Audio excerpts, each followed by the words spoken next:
Meron siyang pag-ibig na yung tao, talagang ano siya, ang tao ay may kahinaan, meron siyang kamalian, meron siyang isip na masama, meron siyang ugaling hindi maganda. Pero ang Diyos ay hindi nakatingin doon eh. Bakit? Ang Diyos ay ibinaba niya yung kanyang sarili para maabot niya yung tao, para makilala niya at maintindihan niya. Hindi siya high and lofty one. Yung Diyos ay, alam niyo po siya, He is high and lofty one. Napaka high and lofty. Napakataas ng Diyos eh. Kung hindi ba intindihan ng tao na parang mabigat sa tao na parang hindi ka pwedeng sumambay, hindi ka karapat. Dapat sa tao, sa Diyos. Ang dahilan kung bakit ang Diyos ay bumaba, i-condescend Himself. Ang ibig sabihin, i-condescend Himself. Binaba niya yung kanyang sarili dun sa kalagayan ng mundo nito para maintindihan siya, para makilala siya, para maunawaan siya kung bakit, ano ba yung Diyos na mataas na kailangan niyang ibaba yung kanyang sarili. Yung tao, hindi. Yung tao, ang katangian po ng tao, sinungaling. Tama?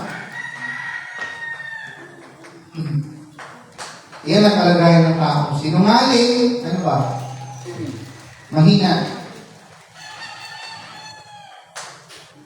Ang tao ay lahat ng mali nasa kanya.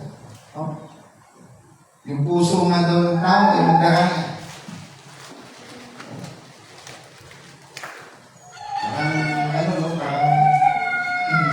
Ba yung tao na gano'n? Yan ay may events na nangyari kung bakit yung tao na gano'n. Pero ipapakita niya na yung Diyos bababa doon sa kalagayan ng tao para maunawaan siya. Eh hindi mo siya kayang maunawaan pag nandun siya sa kanyang kalagayan na mataas. Para bang ito po yung presidente, bababa siya doon sa ordinaryong tao at kakausapin. Pagka pinanood mo yung flood control na controversy, yung mismo presidente naglalakad doon sa para tingnan yung ano, wala siyang kasamang any at doon mga mabigating mga kilala sa lipunan. No? Ganun din ang Diyos eh. Ang Diyos bilang mataas, ibababa niya yung kanyang sarili. Binanggit yun kanina doon sa verse. Sabi ni Marinig ko.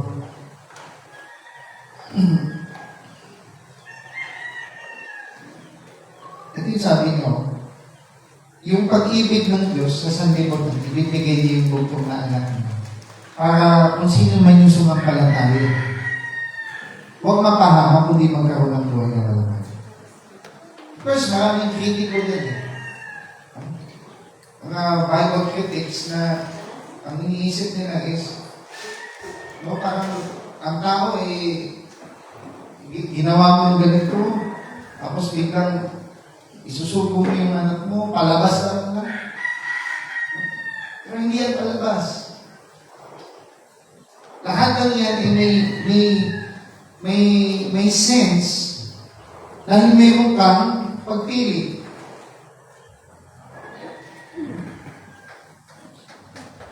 Yung pagpili ng tao, yun ang nakakapahamak sa kanya.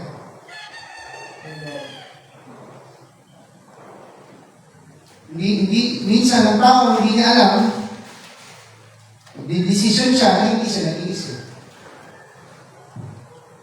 So,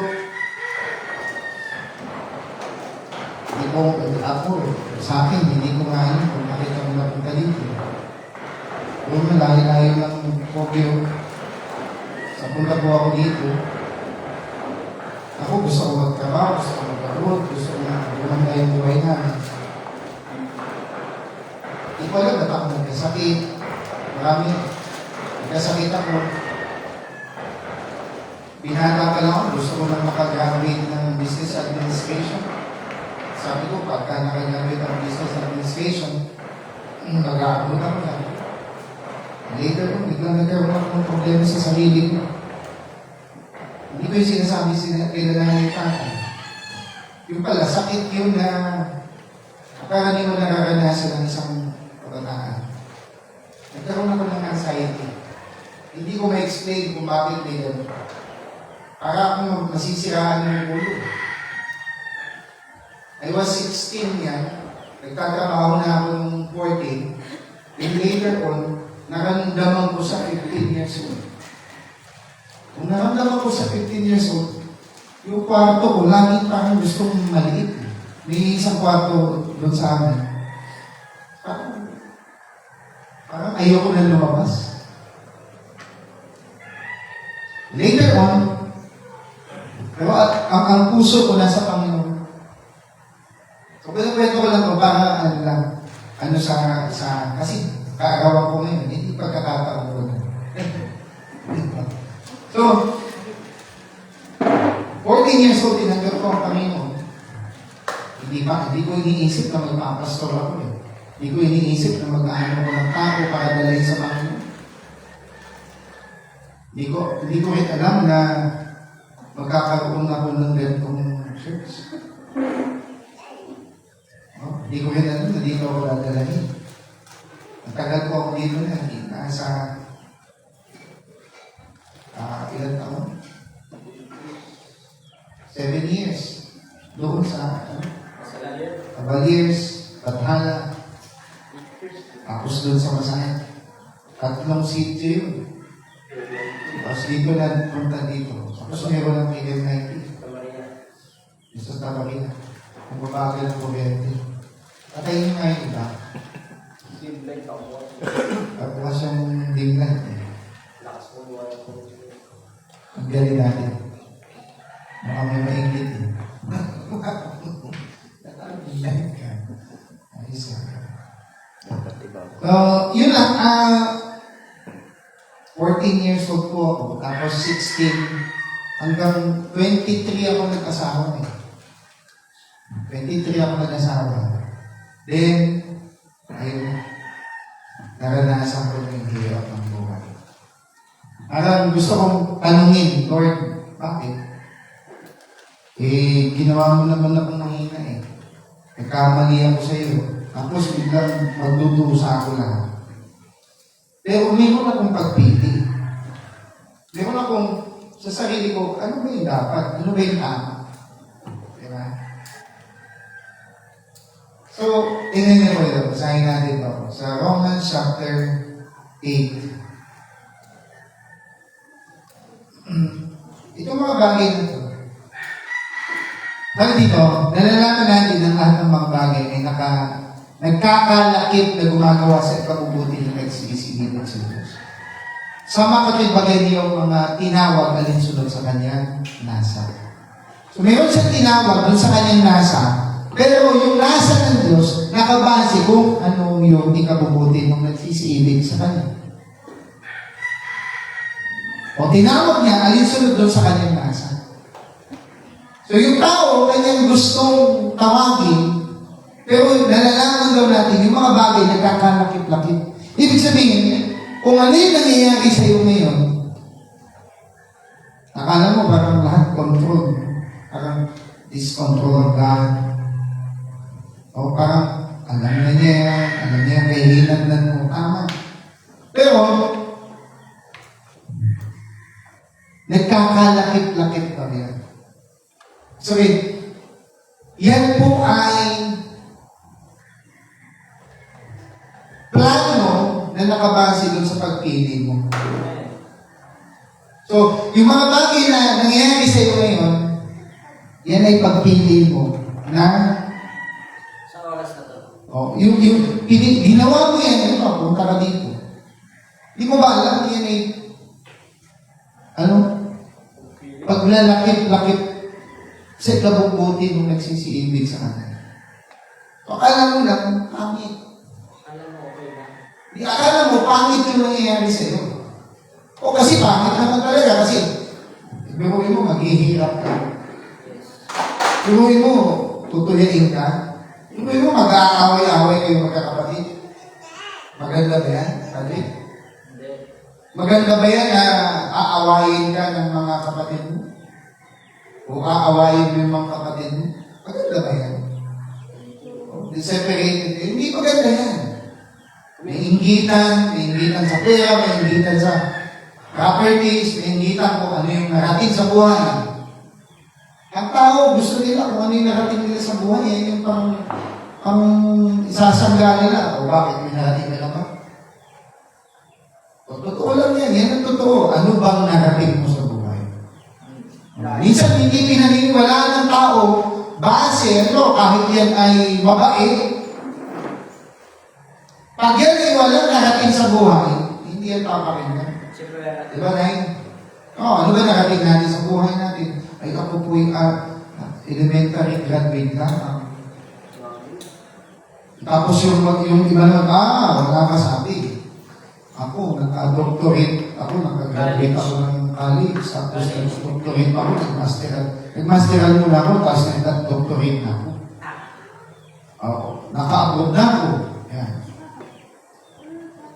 Minsan, ang kasihan ng tao, yung narating sa buhay.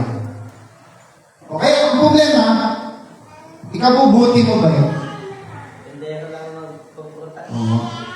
Nagkagatid na lang mo ako. Ang sahod ko lang po ay 1,000.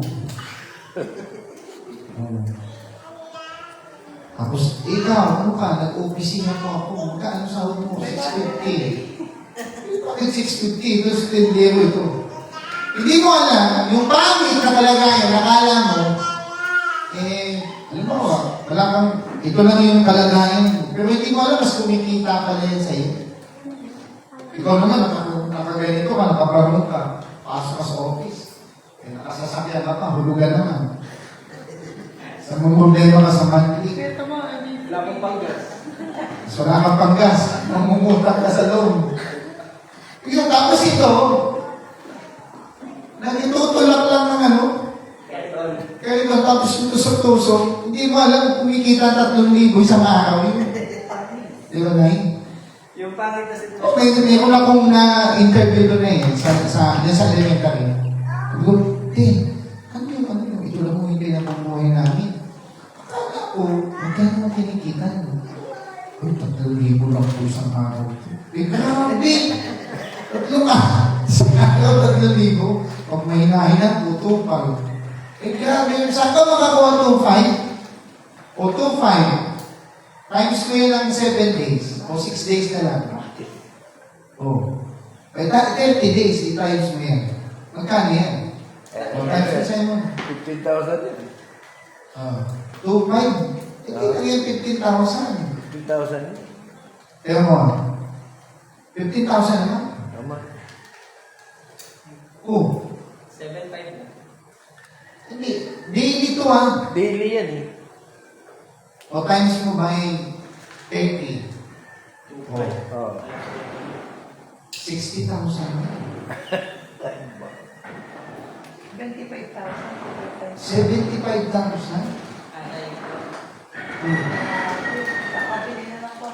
Hindi? Ang liit pa. Kasi patrick. Tapos, ang suot niya, short lang, tsinelas, tapos ikaw, ganito ka, pero ang sahod mo, 650 a day. Talik ka doon. Alala ko na hindi pa ako nag-ano sa Panginoon. Hindi, no? Sinubukan ko ganito. Ito sinubukan ko sa sarili namin, kami mag-anak. Hindi ako nagtrabaho na 7 years. Ito nga, taon. Yung inano ko lahat. Kumpara doon sa nagtrabaho ko ng 3 taon sa company, doon sa Antipolo. May nagtrabaho sa Joseph. Ang problema, mas nangungutang ako nung may trabaho. Nung wala akong trabaho, hindi ako nangungutang. Magtataka mas galing yung pera mo nung nimenon na yan. Hindi nila alam. Pinapakain ko ng Diyos eh. Hindi ako binutang ng Diyos. Anong susi doon?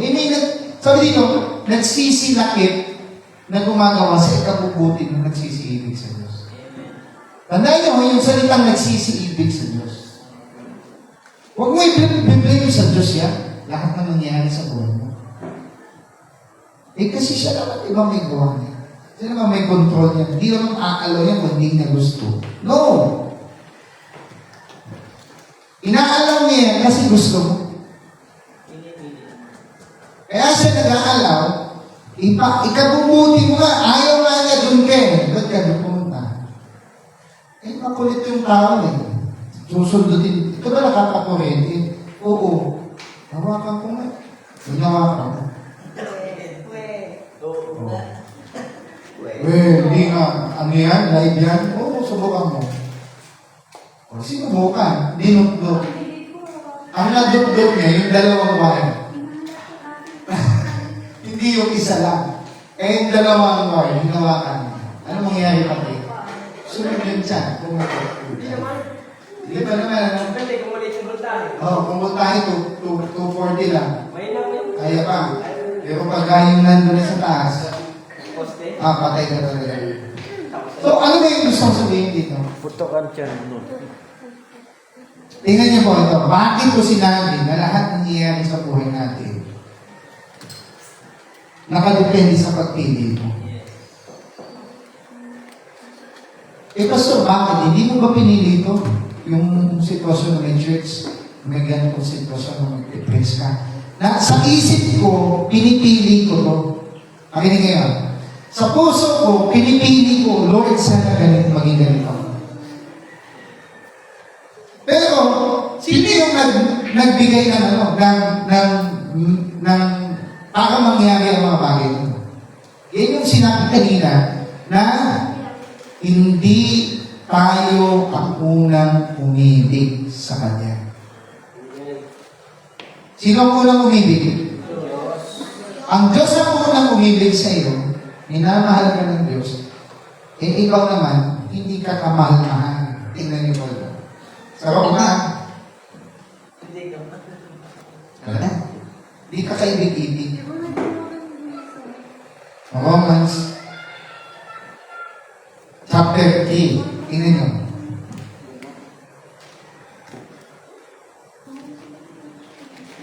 Eh po, pakibasa ka. Pakibasa. Sino yung... Kaya mo magbasa? Gerald? Si Gerald eh. Hindi. Sige. Kaya mo?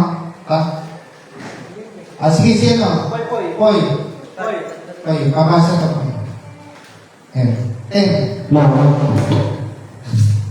Basa. Yun, yung may ano, yung may blue. Roma. Gaya ng nagsusulat, walang matuwid, walang Walang kahit isa. kahit isa. May nakita ba sila? Okay lang. Sige tama. Diretso mo na. Walang nakatatalastas. Walang mahal na Diyos. Sa kalagayan mo na ito ay sinungaling, mahina, pampuhin, lahat na. Masama ugali, madamo, ano ba? Mapagkunwari, mayabang, ano na lahat yun eh. Katangian ng tao yan eh. Meron bang walang ugaling tao? Wala. Meron bang tao na wala siyang masamang ugali? Lahat ng tao masama ang ugali. Kasi, sabi dito, sa verse 10, gaya ng nasusulat, walang matuwid, wala kahit isa. Eh, Pastor, kung wala pala, eh bakit sisig pa kayo? Para magkaroon ng tamang ugali. Minsan tutoksoy ka pa. Atid ko dun sa pastor niya, sama-sama naman ang ugali din eh. Eh, kaya nga tayo nagsisimba para tayo ay magkaroon ng tamang mabuting pag-ugali. Pagka hindi ka nagsimba, saan ka kukuha ng tamang pag-ugali? Hindi ba ganang iisip minsan ng iba yan, tao? Saan ka kukuha ng tamang pag-ugali? Kanino? Wala namang ibang pagkukunan, ito sabi, Tingnan niyo yung verse ng Bible. Wala namang ibang verse na pagkukunan. 1 Timothy chapter 3. Ano sabi dito? Lagi pala kasi 2 Timothy. Chapter 3. O, alam niyo na ito eh. Ito yung sabi, walang ibang pagkukunan ng tamang pag-uugali ang tao, kundi ang Biblia. Ang lahat ng mga pagpakibasa. Sige. Nika. Ika. Papa. Ako na. Ang lahat ng mga kasulatan ng kasiyahan ng Diyos. Ayusin mo. Kinasiyahan. Okay, ang lahat ng mga kasulatan ng kasiyahan ng Diyos ay mapapakinabangan din naman sa pagtuturo, sa pagsansala, pagsawa, sa katutunan na sa katuwiran. So, ang Biblia, ang magtuturo sa iyo ng tamang morality. Di ba sabi ng iba, meron daw tayong katawag doon, yung kumbaga, meron na tayong nakastock. Parang kumbaga sa computer, may stockpiles ka na. Meron ka ng, nung nilalang ka ng Diyos, meron ka ng program yan. Ang problema, bakit nagkaroon ka ng ganito? Hindi ito ang program ng Diyos. Virus. Sinungaling, nagka-virus ka. Tama. Na-corrupt yung files. Virus tayo. Yung ugali mo, dati dapat hindi ka maramo, hindi ka mayabang, hindi ka mapagmalaki, hindi ka mukhang pera. May tao bang hindi mukhang pera? Meron. Diba? Ayaw naniwala. Lahat ng tao gustong magkapera. Gusto lang makapera, hindi mo kapera. Ito nga yung ito yung kaibahan ng mukha ng gusto ng pera at mukhang pera. Kaya ba yun? Okay ba yun? May tao ba na ayaw ng pera? Wala. Lahat gusto nila yan. Buka mo, kahit nga yung 1,000, ipapatusin mo. May nahulog na 1,000 sa pagdaanan. Tapos dalawa kayo nagkatinginan. Pares nyo nakita. Ano kayo ngayon yan? O, ako na una. Sabi mo, okay ka, ako na una nakakita dito. Ako. Swapang pa. Hindi na lang hatiin, unahin na lang tayo. Ang problema, may naghahanap pala na wala ng pera, na walang makain. Tapos kayo naman pinagatian. Bayad ka sa utang. Ang bayad pala, pabili pa ng gamot, patay ka. Yung ugali ng tao, gahaman, lahat na.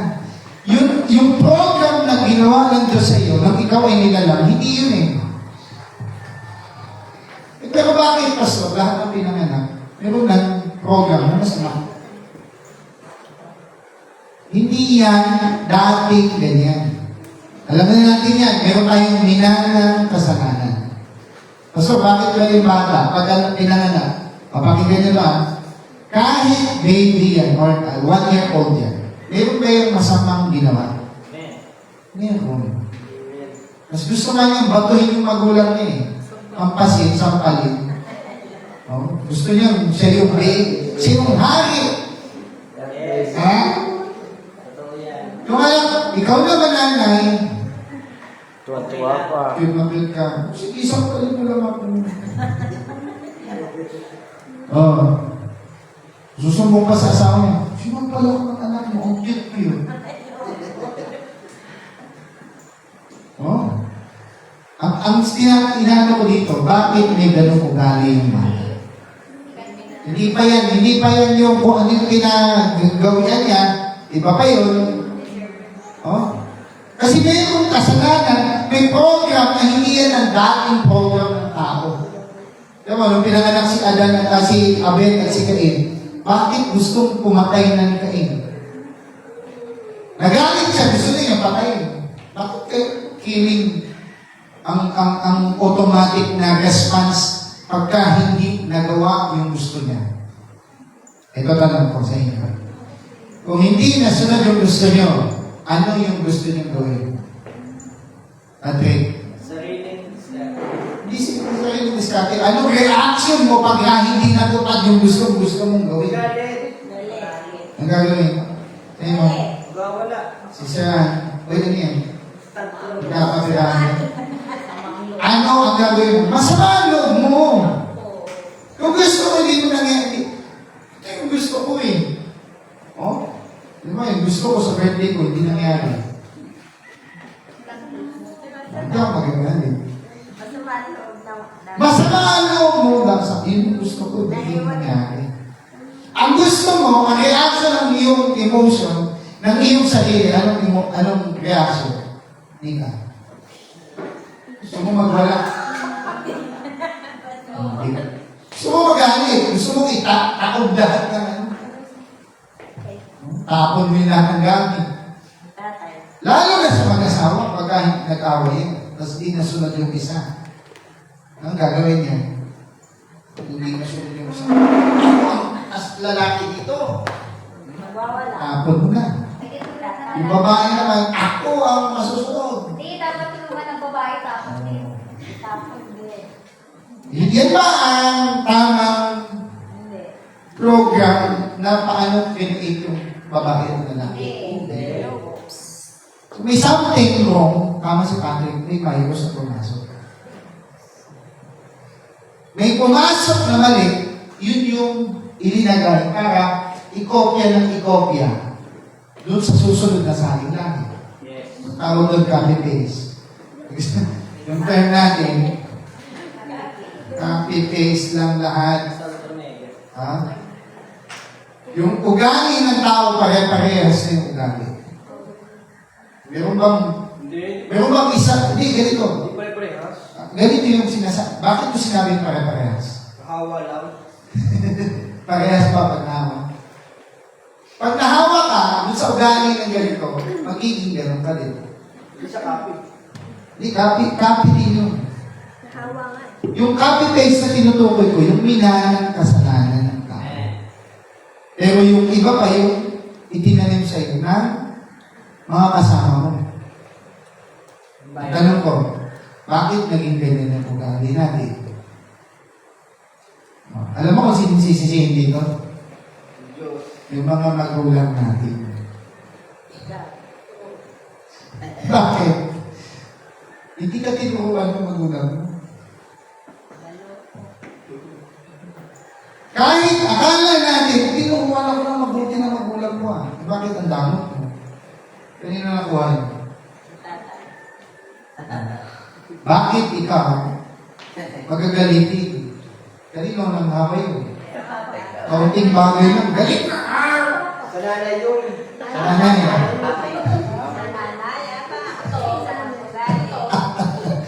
Bakit naman ang hilig ng bibig mo magsalita?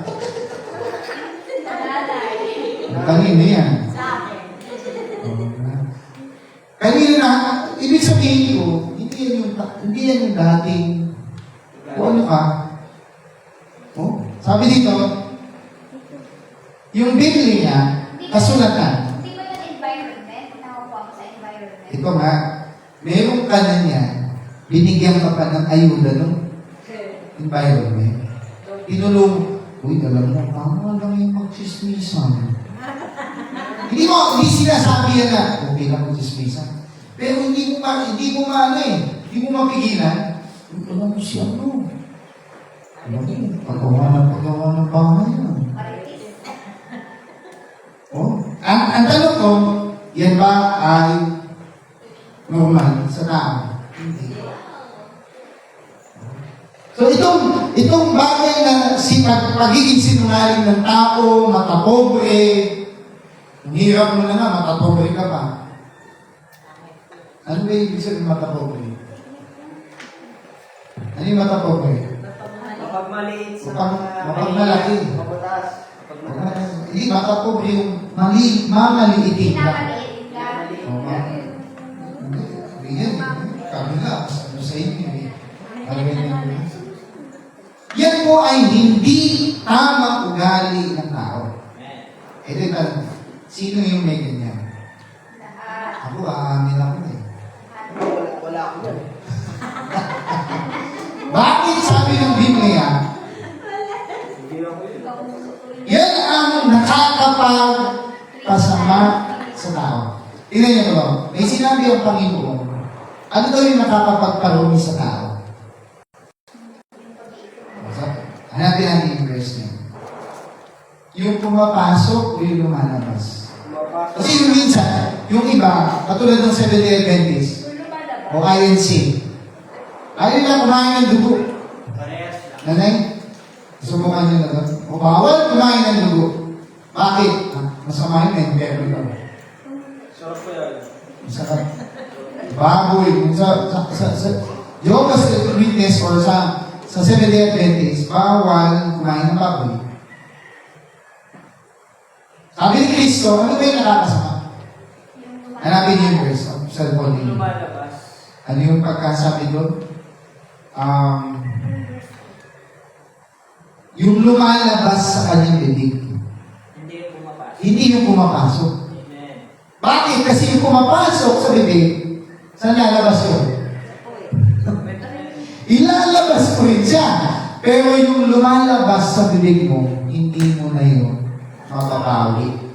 Sa to, 7 Marcos, Mark, nabi yan sa Mark. 7:14. Nabi yan. Pakibasa. Mark 7. Sister Beverly, pakibasa. Mark 7:14. Hindi na tayo. Ito, 15. 15. Okay. Ayan, pakibasa 6. Dito na. Kagalang, dito ba tumala sa kagalang? 14 mo na, tapos 15. Sige. At muling pinalapit niya sa kanya ang karamihan at sinabi sa kanila, pakinggan ninyong lahat ako at inyong unawain. Okay, 15. Sige, 15. Sige, sis.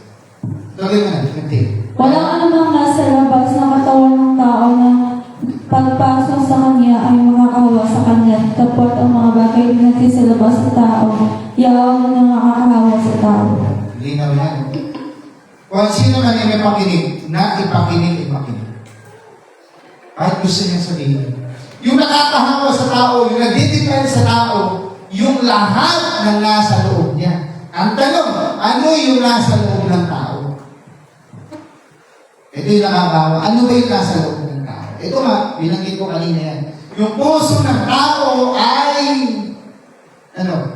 mandaraya. Anong verse yan? Nasa Jeremiah, pakiyana.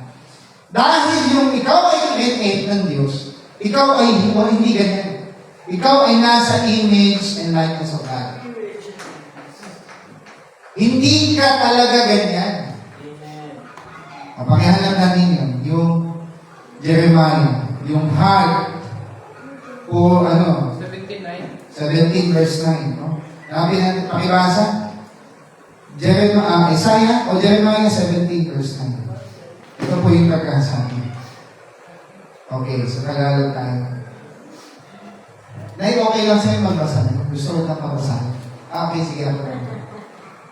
Okay, ang puso ay mandaraya. Ito yung dahilan kung bakit yung tao, yung lalabas sa kanyang bibig, yun ang makakasama sa kanya. Kaya masama mag-chismis. Masama magsalita ng masama sa kapatid. Tama.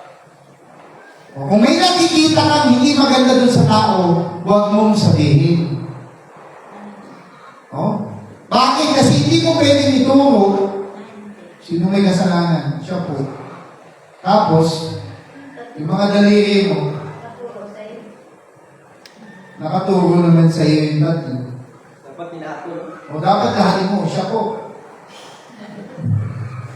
And karaniwang turo, pointing fingers to others, 2 fingers lagi yung nakaturo. Pero yung 3 finger na sa iyo. Kaya huwag mong sasabihin sa tao yan. Bakit makakasama? Kanina binabasa ni Nico, kanina napakaganda ng verse. Yung pagtitiis, kabanalan. Alam mo, ako binabasa ko yun, sabi ko, Lord, gusto kong maabot namin yung gano'n eh. Yung hindi ka na mag-aalala doon sa kakainin mo bukas, ngayon. Pag hindi tayo nagtrabaho ngayon, nakakain tayo. Wala. Alam mo, makihingi tayo sa bahay ng iba. Hindi po manghingi ng kanin. Bigas, sasayang ng kanin. Ang sasabihin sa'yo ng kapitbahay mo, magtrabaho kayo. Sasabihin mo. Diba? Ano, manghihingi ka ng talbos ng kamote. Magtalim ka. Yung tao mo, masyado na din. Sobrang lupa. Diba? Magtalim ka para magkaami ka. Yung tao, yung puso niya, ang daraya. Sabi dito, ang puso ay mandaraya higit sa lahat ng bagay at totoong masama, sino makakaalam. So, ang puso ng tao mandaraya yan. Dinadaya ka nung nararamdaman mo. Kaya nga pag-usapan natin ito sa sa leader value. Alin ang nauna? Puso o isip? Ha? Alin ba yung nagdidesisyon? Yung puso o yung isip? Di ba? Alin ba yung pumipili? Alin ba yung nagdidesisyon? Ito na yung gagawin ko. Ito na yung sasabihin ko dun sa tao ngayon kasi galit ako. May tanong ako, kanino ka galing yung galit? Ano ba yan? Sinong pinagmulan? Ha? Sino po ang unang nagalit? Ha? Bakit ba nagalit? Kasi alam mo, magkakapatid yan. Nanganganak yan. Yung galit, kapatid yan ng inggit. Mauna mo na yung inggit. Pag nainggit ka, nagagalit ka. Ba't ka nagagalit sa tao na yun na hindi mo alam ba't ka nagagalit? Naiinis ka. Basta naiinis ako sa tao niyan. Pag nakikita ko yan, surang-sura ako. Nakasura. Pero hindi ka naman, wala naman ginagawa sa iyo, yung tao. Basta lagi kang nakangiti. Si Teo, lagi nagkaganyan eh. Niisip ko, naiinis niya yung mga taong hinahayang si Teo pagkalabas. Hinahayang. Why not na, bakit may ganito? Bakit? Pwede bang wala ito? Sabi ni Bagay kanina, nung kiniit ang tao, walang ganyan. Ito yung lalabas doon sa tao. Ano ba yung mga lumalabas doon sa tao? Pagka ang puso niya ay mandaraya, puno ng galit, puno ng inggit. Binasa yung kanina, nasa anong question? Timothy? Sa 1 Timothy 6, I think, no? Iyan.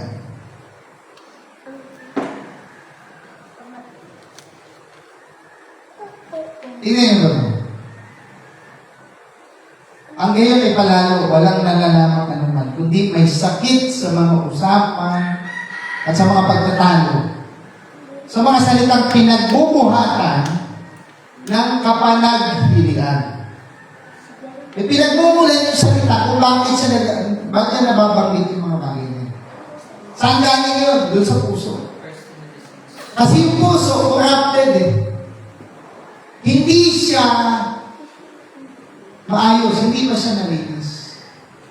So, lahat ng masamang lumalabas sa bibig ng tao, hindi yan galing sa Diyos. Kaya tanong ito, paano yan mawawala? Hindi yung didiretso ko muna na.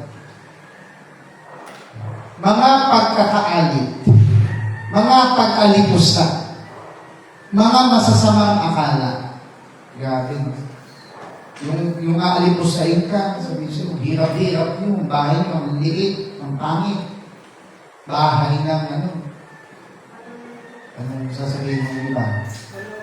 Tulungan ng Grabe. Masakit po ba yan pag narinig natin? Masakit yan. Sabi siya, bahay namin, maganda. Tapos yung bahay ng pangit. Saan humuhugot ng yan? Ba't yung tao, ba't may ganyan? Saan nila hinuhugot yan? Yun ang tanong. Kaya ganyan sa lang ako. Kanino galing yan? Kanina binanggit ko, saan ang galing yung galit? Ang unang galit na nagsimula niya, siyempre kay Satanas. Nung siya po ay nagrebelde sa Diyos, ba't siya nagalit? Sabi niya. Yung pagre-rebelde, hindi sa Diyos yan. Paghihanap niyo yung Ezekiel, ano yan, 28, ito. Okay, ito po yung sabi niya. Si Satanas, dating Lucifer na naging Satanas, yung lakad niya, sakral, tama sa dati. Pero, wala nang araw na siya dinalalamig hanggang may hangganan yung kanyang pagiging mabuti. Yung kalikuan nakita sa kanya na sumpungan sa kanya. Saan? Nung siya ay pumili. Sa puso niya, pumili siya, hindi ko nasusundin ng Diyos. Hindi ko nasusundin yung ganitong klase ng ugali. Anong ginawa niya? Ito yung ginawa niya. Kung ang ugali na ito ay makakabuti sa iyo at may epekto na makakabuti sa iyo, at hindi ito sa kapatid, at hindi ito nakakadegrade sa tao, at may tataas mo yung kalwalatian ng Diyos. Tingnan niyo ito. Dahil sa karamihan ng kalakal, meron siyang junk shot. Ano yung kalakal niya? Meron siyang i-offer doon sa mga anghel para magalit din sa Diyos. So yung galit niya sa puso niya, ni Lucifer, na naging Satanas, kinimkim niya yun hanggang, siyempre, yung galit, kapatid nga niya yung inggit eh. Oh, yung inggit, ano pa ba? Inis. Alam mo yung galit, mababaw pa yun eh. Ito yung pinakamatindi. Ano yung pinakamatindi?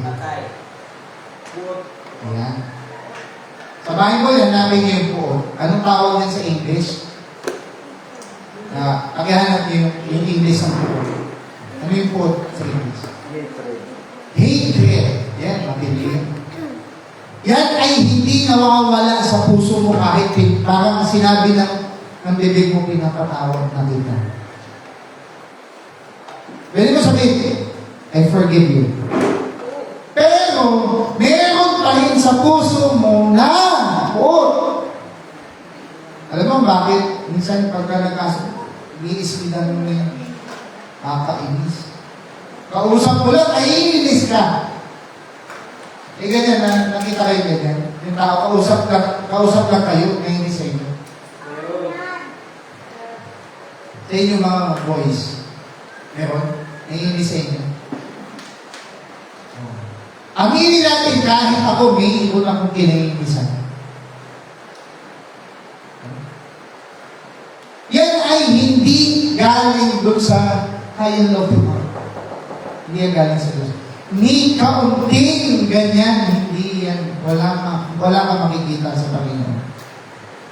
Kanina binanggit ni Nico, Pastor, bakit yung takot meron? Anong klaseng takot? Banal na pagkatakot. Balikan ko to. Tingnan yung ginawa niya. May kalakal siya na pinuno yung gitna. Tingnan ito, paano dadahas. Grabe yun.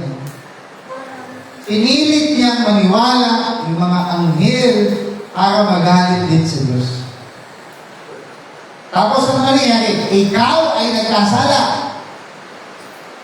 So kapag ka ang tao, hindi pa kasalanan na nagalit ka sa loob mo. Pero pag lumabas na yan, kaya kanina, binanggit ko kanina, yung lumalabas, di ba, sa isip mo, galit ka na. Sa isip mo, galit ka na. Huwag mong ilalabas. Kung sabi ni Cristo, mag-isip lang daw doon sa babae. Kaya nga sabi doon, huwag kang mag-imbot ng hindi mo asawa. Huwag kang mag-imbot ng hindi sa iyo. At hindi yan. Grabe sobrang tinding morality yan. Parang dati sa Old Testament, pagka nasa isip mo pa lang, hindi pa yan kasalanan. Pagiging kasalanan yan, kapag ginawa mo na. So mayroon na siya, ibig sabihin ba, may manifestation na. Eh sa Panginoon, iba. No, sa Panginoon Jesus, pag nag-iisip ka ng masama sa kapatid mo, magkakasama. So ang gustong pakita ng Panginoon, anak, yung pagiging imahe and likeness mo na wala, ngayon, ito yung nangyari. Kaya yung, sino nagsimula niyan? Yung kalaban ng Diyos. Yan ang nagpasimula kung bakit, yung mo ginawa niya, dinahas niya. Paano dinahas niya? Pinilit niya. So the conclusion is, tingnan niyo ito po. 17. Ang iyong puso ay nagmataas dahil sa iyong kaligtahan. So ang unang pagmamataas doon sa Eden. Eden of Lucifer. Bakit? Iyong ipinahama ang iyong karunungan dahil sa iyong kaligtahan. Ito yung bituing. Alam mo nangyari sa kanya? Naging bituing walang ningning. Yung ningning niya, hindi naging maningning sa Diyos dahil nahulog. Naging bituing nahulog. O, nawala yung kaningningan niya. Bakit? Napuno siya ng inggit, galit at po. Ito yung tanong ko sa inyo. Meron pa ba kayong ganyan? Alam niyo po, sa katotohanan, meron tayo yan. Kung ngayong tanghali, sige nga, yung kaliwang kamay niyo, ilagay niyo doon sa bibig niyo. Tapos, apuhapin niyo. Meron pa ba akong ganyan? Wala. Kasi kung subukan niyo, ilagay niyo yung kamay niyo. Meron pa ba akong ganyan? Anak, isipin mo, meron pa ba akong ganyan? Isa, talagang suha-suha. Meron pa, no? Ay! Huwag mo susuntokin yan. Kasi ang reaction mo dahil may hatred ka, inalilimutan mo na. Hindi ko alam na yung baby mo. Alam na itsura. Tingnan mo. Meron eh, meron.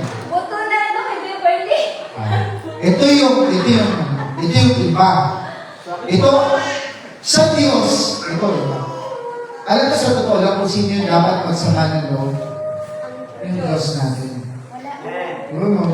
Ginawa ka niya na maayos. Tapos ang mangyayari, yung pipiliin mo na. Tapos, ikaw, basta ayaw sa iyo. Ganito na ako, okay na ako dito. Ang problema, yung tao, hindi man lang hinahanap ang gusto. Sabi ng Bible, ganina, Romans 3, hindi mo man lang, wala man lang humahanap sa Kanya.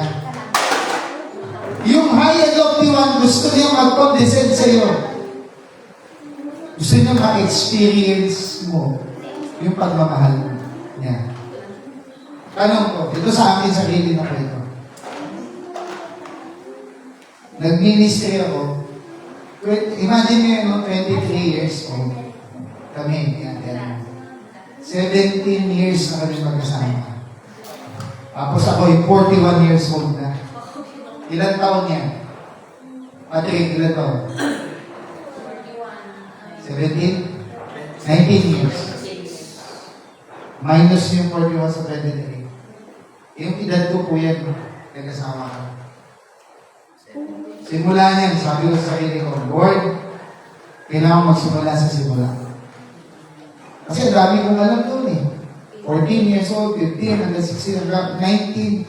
Talagang nakatutok ako sa gawain. And after that, Lord, this time, magsimula ako dun sa simula. Wala akong iniisip ko yung goal ko. Ano yung goal? Makasama ko yung buong pamilya ko sa Panginoon. Paglingkod kami. Yun lang. Ang daming problema dumating. Nagkakaaway kami ng pamilya. Yun ang isa sa pinakamasakit. Hindi ko alam kung kaya kami kalipin. yung bahay namin po doon sa Kobe, yun yung larawan ng pamilya namin na dati buong-buong. O yung ibig sabihin, intact siya. Buo yun eh. Nagkakaisa yung bawat plano ng isa't isa magkakaupo. Then later on, aalisin kami ng Diyos. Alam niyo po ba yung plano na yan? Parang, kasi parang kala namin, kaya na namin natin. Ang tunay na plano ng Diyos, pag-iwahiwalay kami. Bakit? Kasi lahat kami leader eh. Kami nga. Ako yung silent lang ako, lagi akong nakondinan. Ako mag-grant. Pero hindi ko alam na yung ibibigay ng Diyos na pagtatalaga sa akin, ganito din. Na magiging leader din ako. Lahat kami alpha eh. Alpha, alpha lahat eh. Ako, hindi ako rin. Ako, hindi ako. Lalo na yung pinaka-leader nyo. Yung pinakalitan. Apag eh. Tago na. Kumbaga, pag dyan sa aso, sa wall, talagang sige, patay kung patay, naman. Bigay lahat na. Pero ang problema, hindi natin naiintindihan yung tunay na plano ng Diyos sa buhay natin. Ano yun? Yung mga bagay, alam ko, dadating din ko dun sa ending eh. Sa ending pa, mag-aaway-aaway pa rin kayo. Ito na yun. Pag nakita natin yung rapture, tingin ko, saka nalambot ang puso. Bakit kasi hindi kayo bati-bati? Bakit? Hindi ko maintindihan eh. Kami naman magkapatid, Ang bati-bati. kumukulo yung mga dugo sa isa't isa. Magkakapatid. Kasi parang, mas magaling ako sa iyo. Alpha nga eh. Alpha yung style eh. Pero hindi namin alam na yun pala, ito, dapat maintindihan namin lahat na ang plano ng Diyos, hindi mag-stay lang na magkakasama. Kasi lahat ka nga gagamitin. So, gusto ng Diyos, yung mga naranasan natin, mga sama sa buhay natin, maging paraan, maging stepping stone mo yun, at maging better person ka. Yun ka. Hindi mo alam bakit wala si Mama eh. Diba? Hindi ko rin alam bakit. Ang sama ng mga ugali namin magkakapatid. Magkakaaway kami. Oh? Hindi pwedeng ano eh. Hindi pwedeng isa yung isa. Oh? Pero hindi natin alam, may plano sa doon masigit na much better sila. Ang problema dyan, huwag tayong magkakamali ng pagpili. Kung ang pipiliin mo ay makakasama para sa'yo, na hindi ka makababalik, dapat pa-realize mo yan. Yung title ko nito eh, yung kahungkagan ng tao. Yung tao hungkag, yung tao mahina. Totoo, walang perfecto. Kumbaga, pag i-rate mo yung tao, anong rate ng tao? Tunay. Di ba, 100%? Ano yung ratings ng isang tao? Alam mo, sa atin na, baka 5% lang yan. Kasi puno ng ugali na masama ang tao. Ang gusto niya laging pakabing. Tama? Ang gusto niya laging ganyan. Atin. Lagi gusto niya maganda para sa kanya. Sila yun. Oh. Nararamdaman mo yun sa sarili mo, pag gusto mo, akin lahat yan. Lahat ng babae, akin yan. Sila yun. Gusto mo sabihin. Lahat gusto mo ligawan. Sila yun. Sino yung gusto mo gano'n? Meron na siyang girlfriend, gusto niya pa, yung iba kanyahin. Patrick yata yun. Hindi lang yun. Pati sa lahat ng bagay. Di ba sa school, gusto mo ikaw pinakamatalino. Problema, hindi ka naman magaling. Kailangan yun. Oo nga, tapos hindi ka naman magaling. Mamagaling ka. So, yung kalagayan ng tao po ngayon ay sa harapan ng Diyos hindi nakaabot. Ito yung sabi niya. Kunti na lang po. Ito po ang sabi. Romans chapter 3, verse 23. Sapagkat ang lahat ay nagkasala na at hindi nakaabot sa kalwalhatian ng Diyos. Palibhasa ay inaring ganap na walang bayad ng kanyang biyaya sa pamamagitan ng pagkubos na namin Yeso Cristo. Yung ginawa sa iyo, ito tandaan natin ito, huwag tayong ungrateful. Lord, kung hindi sa kami, hindi tayo makapag-bihis ng ganito eh. Sabi ko nga, Lord, hindi ako karapat dapat mag-bihis ng ganito eh. Ang gusto ko yun, butas-butas na lang. Akin na yung basta. Ito, may isa ka doon. Naalala niyo si Jonah, nung pinagsisi niya yung pong Nineveh. Ano nangyayari sa kanila? Nagdamit sila na sako. Tapos binuhusan nila yung mga ulo nila na abo. Bakit? Anong ibig sabihin? Yun ay pagpapakumbaba. Para makita ng Diyos. Nagano ka? Nagpapakumbaba ka sa kanya. Ayun, pwedeng tanong ni ba't bulag ba siya hindi nakikita? Ito, halimbawa mo dun sa anak mo. Bulag siya sa ano. Wait. Halimbawa mo dun sa anak mo. Yung anak mo, nagkasala sa'yo. Ano gusto mo? Magsabi ng nakatid.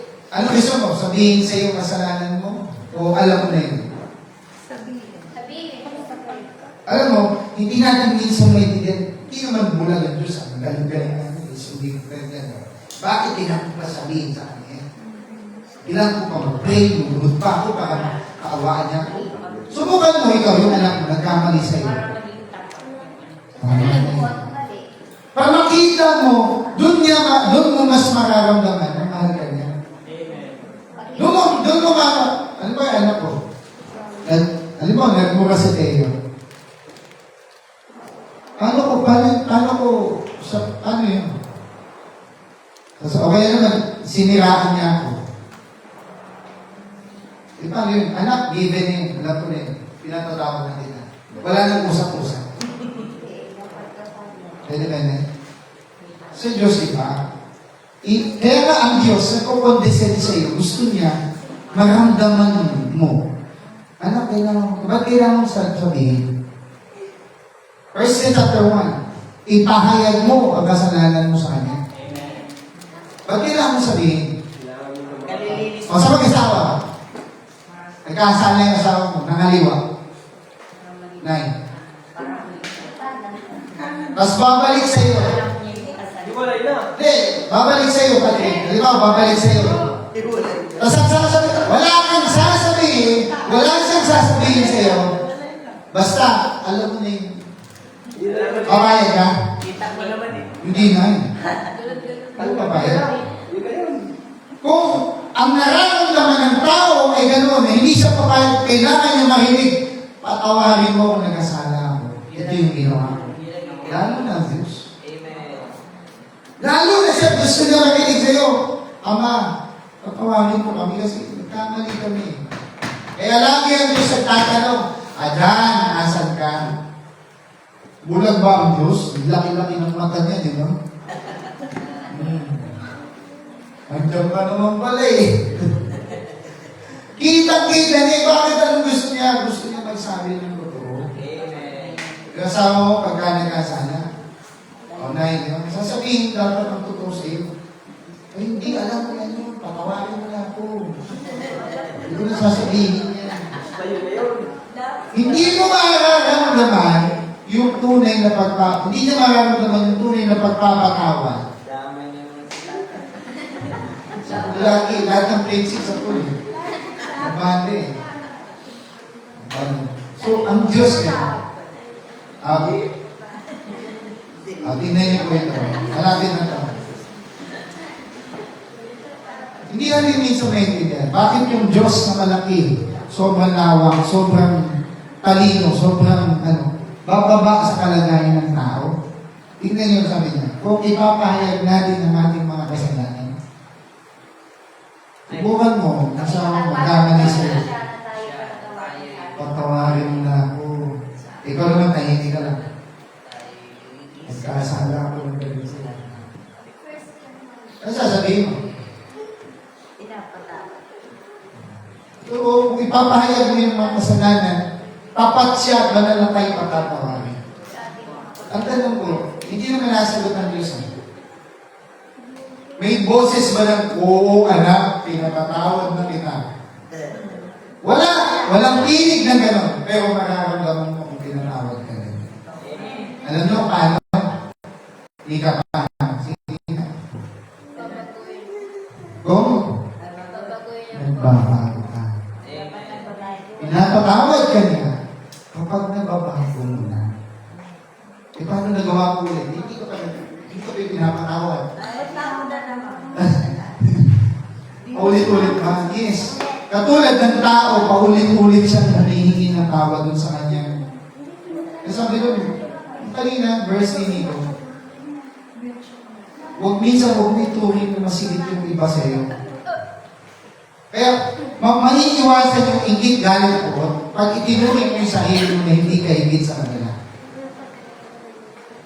Amen? Mas pogi ako sa kanya. Mas magaling ako sa kanya.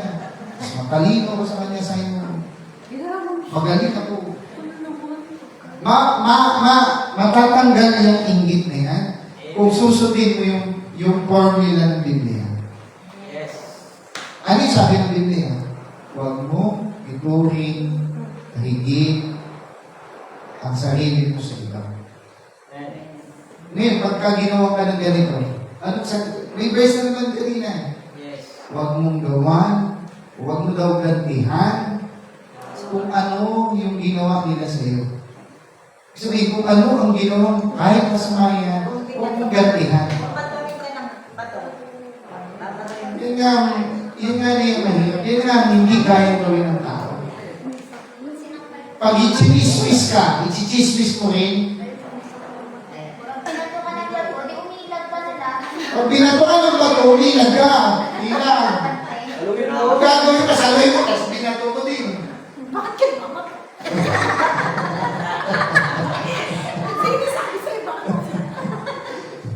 Diba? Yun yung reaction agad eh. Yung reflexes ng mind natin talagang gaganti ka agad.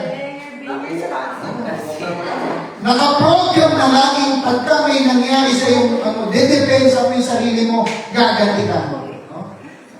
Kung mo pag may nagkagit-gilan na sa kalsada, road rage, ano nangyari? Barilan.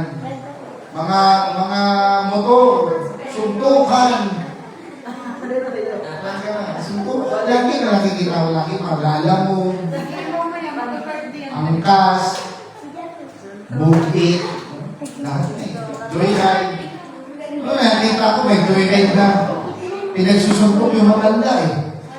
Yung nagbabike, nakagigita ng nagbabike yung joyride. Pinatulan naman ng batang joyride yung maganda. Suntukan talaga eh. Isip ko nung bro, bakit yun? So, yun mga kapatid. Ang Diyos ay gusto niya na ipapahayag yun natin yung mga kasalanan natin sa Kanya. Ako ay nagpapasalamat sa Panginoon kasi kamo 41 years na. Ilan taon na, ate? Since 23. 18 years. And ko yung tanong ko, kaya na yung bang ganyan?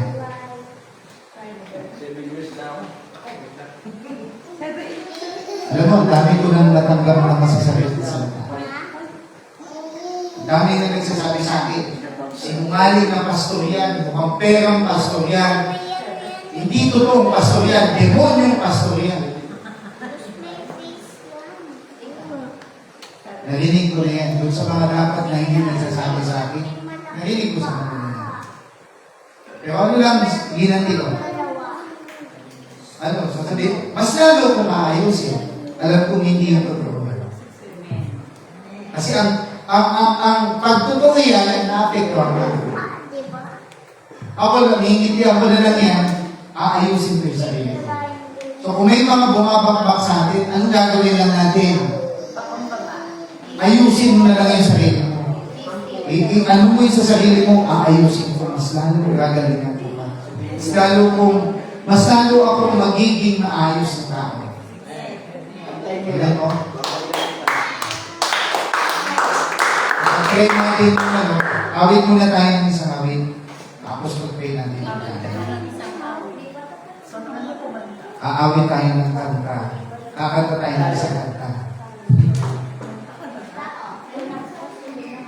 Yung cellphone ko nga, yun yung nakapagiging. Awitin natin ito.